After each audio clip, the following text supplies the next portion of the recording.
అమర్ నలుగురు పిల్లలతో కలిసి గుడిలో నడుస్తూ ఉంటాడు. బాగి కరుణ కూడా మరొక వైపు నడుచుకుంటూ వస్తూ ఉంటారు.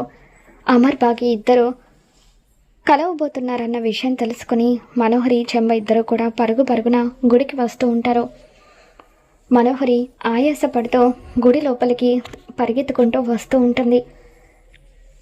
ఇక అప్పుడే పంతులు గారు మైక్లో పరమేశ్వరునికి గంగాదేవి ఎదురుపడే సమయం ఆసన్నమైనది అని చెప్పి కథ చెబుతూ ఉంటారు. అప్పుడే అమర్ బాగి ఇద్దరు కూడా ఒకేసారి గంట కొట్టడానికి ఒక దగ్గరికి వస్తారు. అమర్ ఒక చేత్తో బాగి ఒక చేత్తో ఒకేసారి ఆ గంటను కొడుతూ ఇద్దరు కూడా ఒకరినొకరు చూసుకుంటూ ఉంటారు. దాంతో పిల్లలు కరుణ వీళ్ళంతా కూడా అలా షాకింగ్గా చూస్తూ ఉంటారు.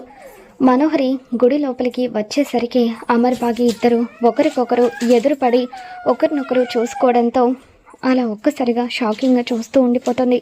మరి రాబోతున్న ఎపిసోడ్లో ఏం జరగబోతుందో మళ్ళీ మన ఛానల్లో తెలుసుకుందాం. ఈ వీడియో మీకు నచ్చినట్లయితే ఒక లైక్ చేయండి.